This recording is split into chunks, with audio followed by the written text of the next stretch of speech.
partner. Maganda to. Kinikilabutan ako. Kanina creative parenting ang ginawa natin. Ngayon naman, iba to, kakaiba.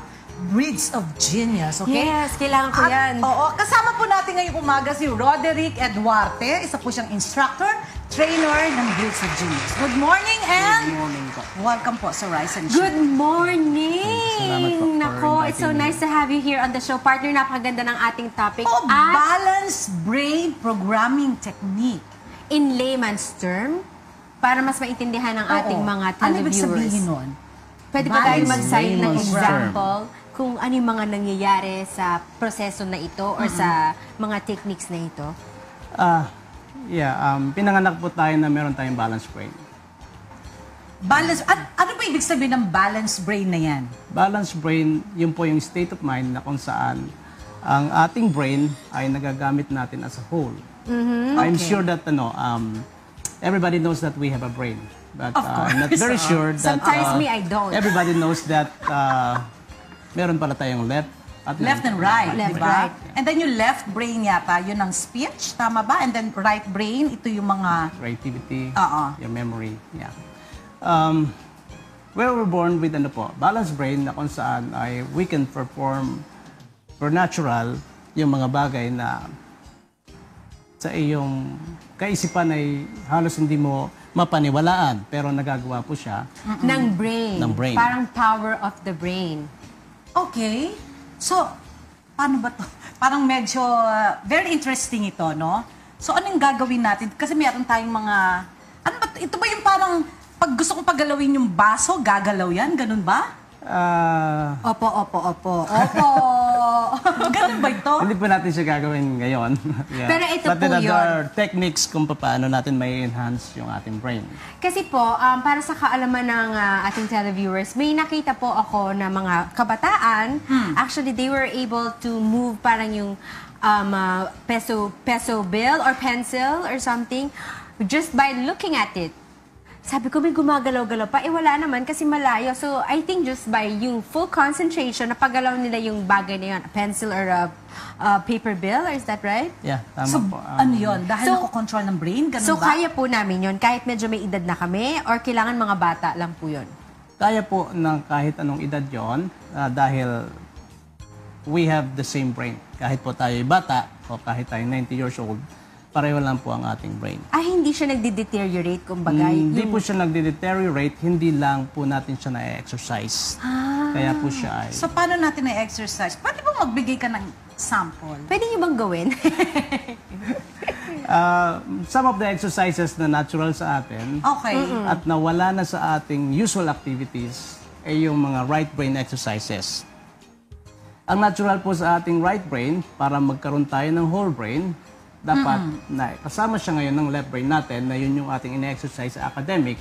Kailangan din po natin gawin yung mga exercises para sa ating right brain dahil ang right brain natin nandoon ang ating memories.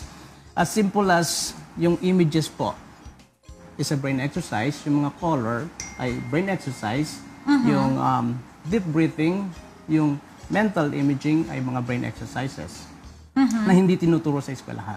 Yan.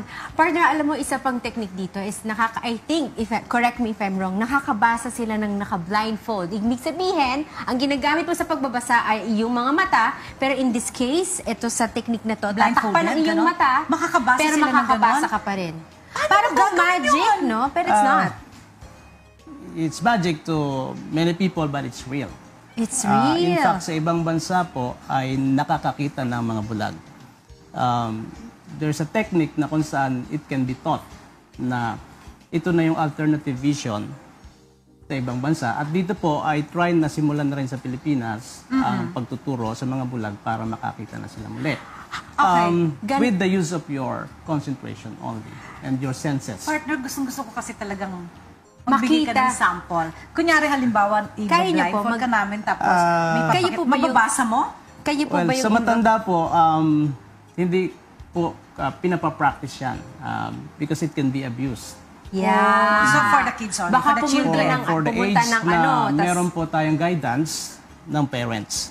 Dahil, Ako, bata pa po ako. for what purpose? Educational purpose lamang po. Sana yung ating mapagamitan ito. Dahil with your sharp intuition, with your sensory being used as an alternative vision, maaaring sa ibang bagay paggamitin to.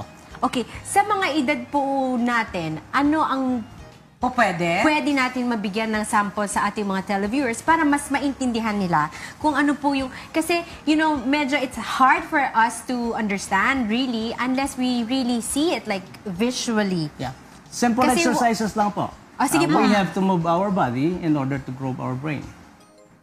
Kung ang side po ng body ay left, siya po ay kinokontrol ng ating right brain. Okay. At kung ang side naman po ng body natin nagagalaw ay right, kinokontrol siya Ng ng left. left brain. So if you can do activities with some finger exercises like this, Okay. simultaneously with the other hand, you are using your two brains or whole brain. Hirap. Hirap din pero... okay. So exercise lang talaga to, no? Exercises that involves two sides of the body will exercise your brain. There's no other way to exercise your brain but to move your body. Okay.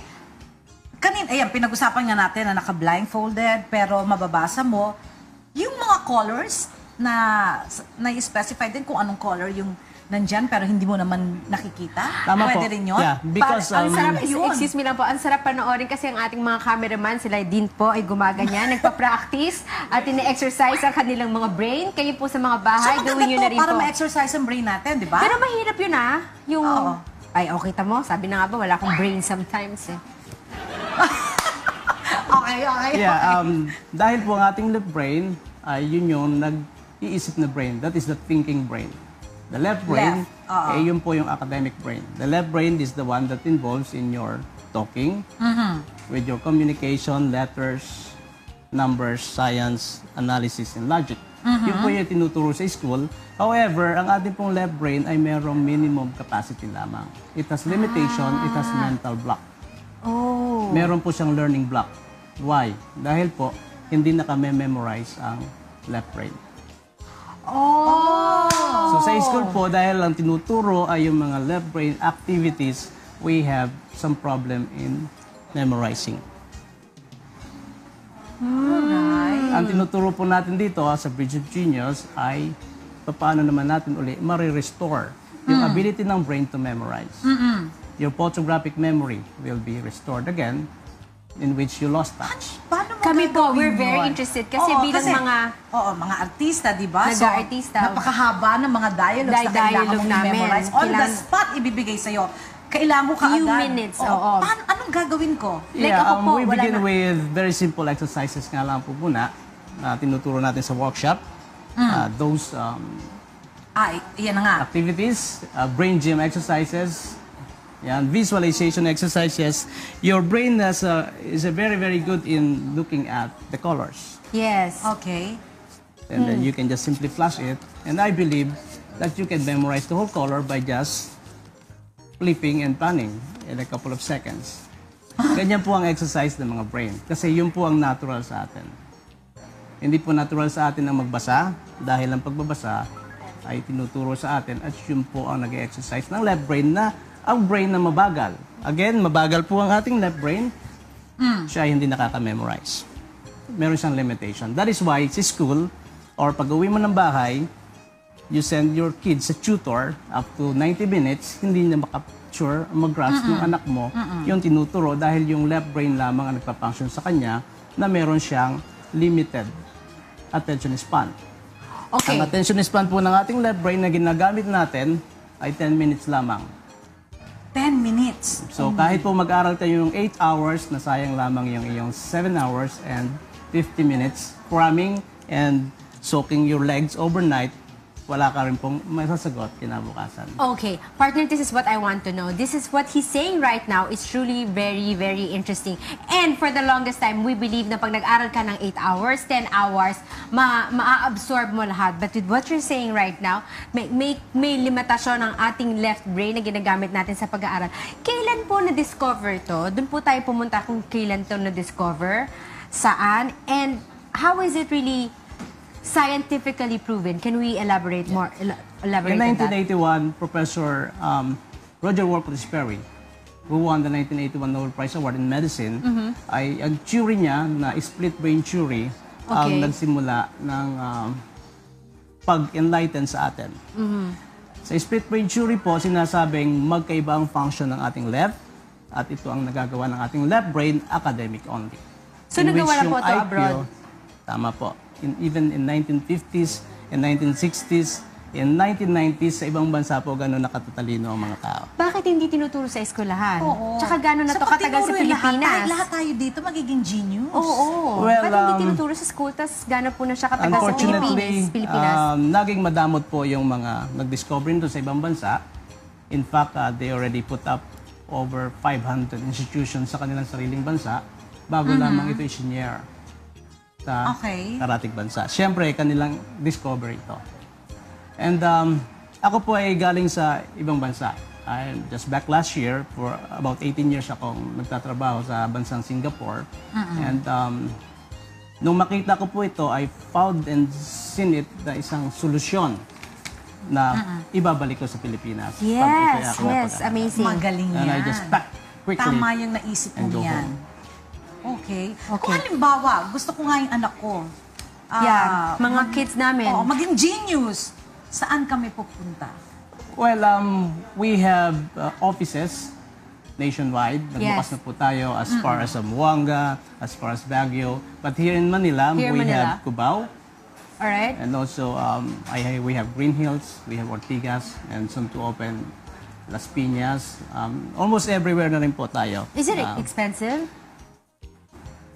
Yes. I 50% believe that, discount para sa atin. I believe that with your one-time investment, with its value, and the lifetime benefit, ay hindi po natin makukwenta yung po pwedeng maibigay sa atin kahit tayo gumastos.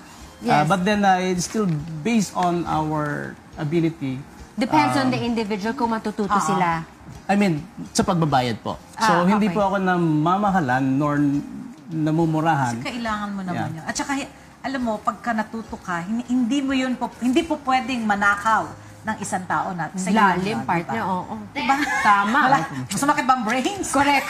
Na natitirang brain sumakit. Alright. Gano, ilan pong thank you so much. Pero ilan pong sessions to and how long ang pag-aaral nito? For your kids at the age of 6 to 16, it takes 2-day session. Only? Yes. Days. Okay. And for us adults? For the adults, it takes about 10. 3 whole nights or 6 nights. Mas mahaba. Matitigas na kasi ulo. Matitigas ang brains. Alright. Thank you so Thank you so much. Mr. Roderick Eduarte, instructor, trainer, Bridge of Gin.